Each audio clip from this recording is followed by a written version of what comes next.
This is a response to a video by Symbolic called something like "And a Side Order of Koko, Please." It's about vegetarianism and whether we should eat animals, particularly animals which are genetically quite closely related to us.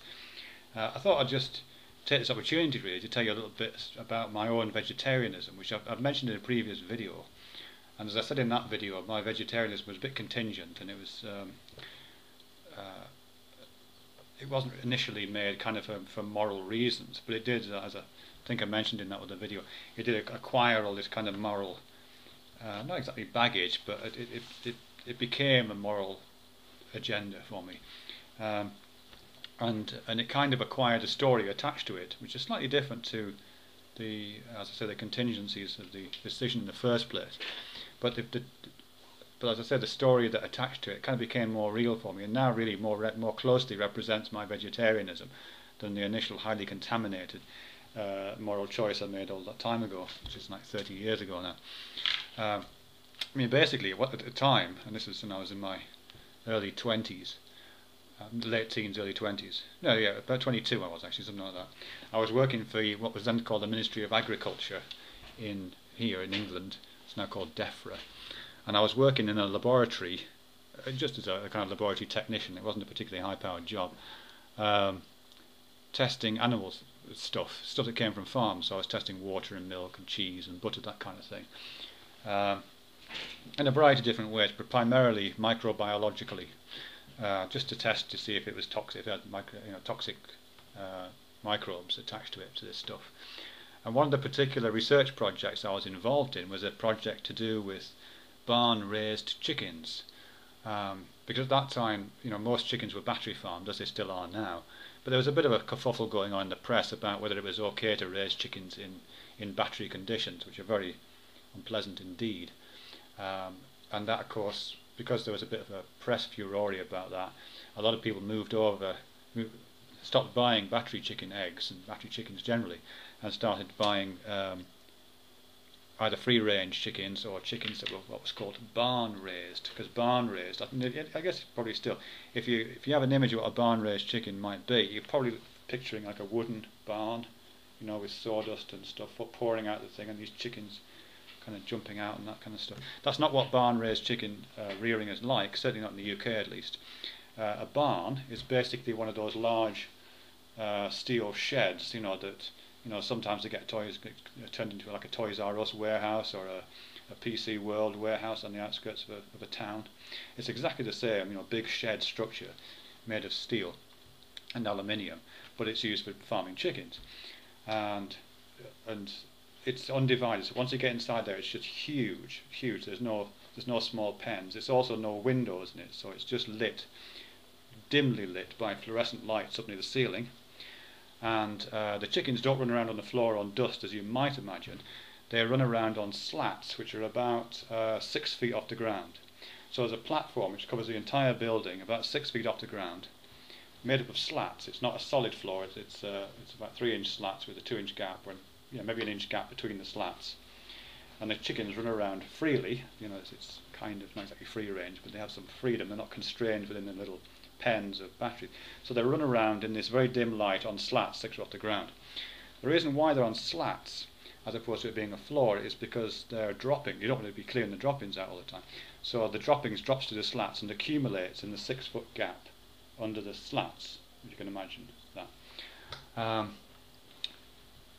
Right, okay, so you can imagine you've got this dimly lit huge shed, thousands and thousands of chickens running around on this platform, and piles of chicken shit underneath.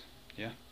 Now the thing about chicken shit is, after it accumulates, it gives off ammonia, quite a lot of ammonia, and at a certain point, when there's a certain percentage of ammonia in the air, the chickens start dying. Yeah. And their egg-laying capacity is reduced as well. So there's an economically perfect point at which the cost of taking the chicken shit out from under the pen is it becomes cheaper to take the chicken shit out than just to let the chickens die. Yeah, so you have to find that perfect economic point at which to remove the chicken shit.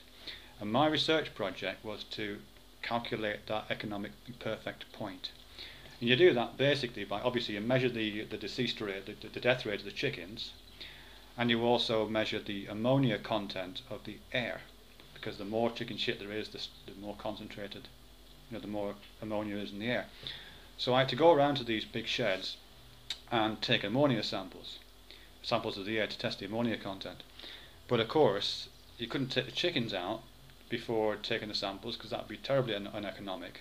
So what I had to do was take the samples of air whilst the chickens were actually in there, which meant that I had to get dressed up in large Wellingtons that come to your thighs, plastic suit, big sou'wester hat like trawlermen wear, and go into the barn, not up on top where the chickens are, but underneath where the chicken shit is, to take samples of air in these little ampules, to take back to the lab to measure their ammonia content, and also to take samples of chicken shit itself in little plastic bags, because you had to get that to find out various constituents of that gave off the ammonia. And I had to do this every Thursday or Friday of each week. I would go out to a different barn and do this, get the stuff on, and spend maybe 45 minutes walking around, sometimes up to my thighs in chicken shit, because it builds up to my thighs in chicken shit, collecting the air and collecting the shit samples. And I did this for about 3 months, I guess, something like that, charting the results and doing all this kind of stuff and doing the tests. And on one memorable occasion, I remember getting back from this particular barn with little ampules and probably 20 or 30 little bags of chicken shit that I'd taken from different points on the floor. And when I got back, the bags of chicken shit, instead of being full of just shit, were also full of black beetles. There'd been some kind of infestation, which you couldn't see because it was pitch black under there. And but I've been basically spent the last 45 minutes of my life up to my thighs in chicken shit and little black beetles. It was like an Indiana Jones movie. It's terrible. So there's just millions of these things. And I thought, I've got to get a better job, really, is what I thought at this point. And I did give up that job not long after that revelation, actually. Yeah, so that's kind of what propelled me out of the Ministry of Agriculture, but also kind of propelled me towards vegetarianism, not directly, but it became part of it. The idea that we would call these things barn-raised chickens and pretend that they were being raised in little red barns, in the countryside somewhere, where they'd have quite a happy life until somebody came along and painlessly euthanized them.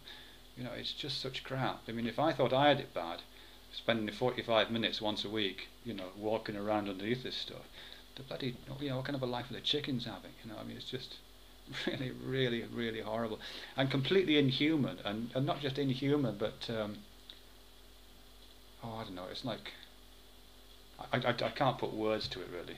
I just can't put words to it. It's the sheer mechanical and economic necessities driving that kind of process.